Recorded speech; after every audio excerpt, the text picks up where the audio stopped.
ఈ రోజుల్లో I love you అంటే పడుకుందాంరా అని, నాకు నువ్వు శారీరకంగా కావాలి అని 95% ఇదే. కట్ చేస్తే మరొక యువతి యూట్యూబరు పేరు వైష్ణవి కోరుట్లలో జరిగింది.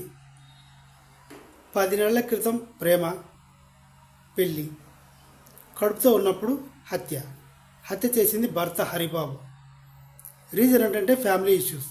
ఆ ఇష్యూస్ ఏంటి అంటే వరకట్నం. ప్రేమించి పెళ్లి చేసుకున్నాడు. క్యాస్ట్ సంగతి పక్కన పెడితే టీనేజ్లోనే లవ్ ఈ అమ్మాయికి. తల్లిదండ్రుల తప్పు కూడా ఉంది. అమ్మాయి ఏం చేస్తుంది, అమ్మాయి వయసు ఎంత, చేస్తున్న పని ఏంటి అంటే ఆ ప్రొఫెషన్, ఆ యూట్యూబర్. నువ్వు అందంగా ఉన్నావు, మిసమిసలు ఆడిపోతున్నావు, నువ్వు తప్ప ప్రపంచంలో ఎవరు అందంగా ఉండరు అంటే పడిపోతారు. ఈ రోజుల్లో అమ్మాయిలు 99% అంతే ఉన్నారు. వాడి దగ్గర సెకండ్ హ్యాండ్ ఐఫోను, ఇంకో R15 ఈఎంఐలో ఉంటుంది బైకు, అంతే. వాడు నల్లగా ఉన్నాడా, ఫ్యామిలీ బ్యాక్గ్రౌండ్ ఏంటి, ఏం సంపాదిస్తున్నాడు, వాడి లైఫ్ స్టైల్ ఏంటి, ఇదంతా ఏమి ఈ అమ్మాయిలు చూడరు.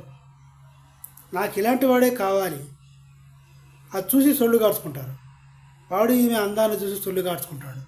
ఆమె వయసుతో వాడికి సంబంధం లేదు, ఆవిడ ఫైనాన్షియల్ స్టేటస్ వీడికి సంబంధం లేదు. సో ఇలాగే ఇప్పుడు వీళ్ళిద్దరూ 10 నెలల క్రితం ప్రేమలో పడ్డారు. ఇప్పుడు ఆవిడ కడుపుతో ఉంది వైష్ణవి అమ్మాయి. మిడ్ నైట్లో గొడవలు జరిగాయి. ఎప్పటి నుంచి జరుగుతున్నాయో తెలీదు. ఈ ఇష్యూస్లో వాడి కోపం వచ్చింది, కత్తి తీసుకొని ఇష్టానుసారంగా వేసేసాడు. ఇప్పుడు ఈ అమ్మాయి తల్లిదండ్రులు ఈ హరిబాబును ఎన్కౌంటర్ చేయండి, లేకుంటే మేము ఏదైనా చేసుకొని పోతాం అంటున్నారు. పోండి, దరిద్రం వదిలిపోతుంది. ఇలాంటి తల్లిదండ్రులు అక్కర్లేదు, ఇలాంటి పిల్లలు అక్కర్లేదు. ఇదో ఫ్యాషన్ అయిపోయింది. ఆన్లైన్లో ప్రేమించుకోవడం, పెళ్ళి వద్దు అంటే ఏదో ఒకటి చేసుకుంటామని తల్లిదండ్రులే బెదిరించడం. ఇది ఈ కాలం పిల్లలు. పిల్లలు స్వతంత్రంగా బతుకుతున్నారు. యూట్యూబ్ ఛానల్ పెట్టుకుంది, రెవెన్యూ వస్తుంది, సంపాదిస్తుంది. వెనక ముందు ఆలోచించుకో అక్కర్లేదు తల్లిదండ్రులు కూడా. ఇలాగే జరగాలి, మీకు తప్పు అనకూడదు కానీ.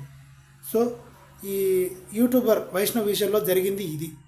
ప్రేమించి పెళ్లి చేసుకున్నారు. వరకట్న వేధింపుల కారణంగా ఇద్దరికి గొడవలు అయ్యాయి. వాడికి మెంటలెక్కింది. ఇది ఉన్నా ఒకటే లేకున్నా ఒకటే అనుకున్నాడు, లేపేశాడు.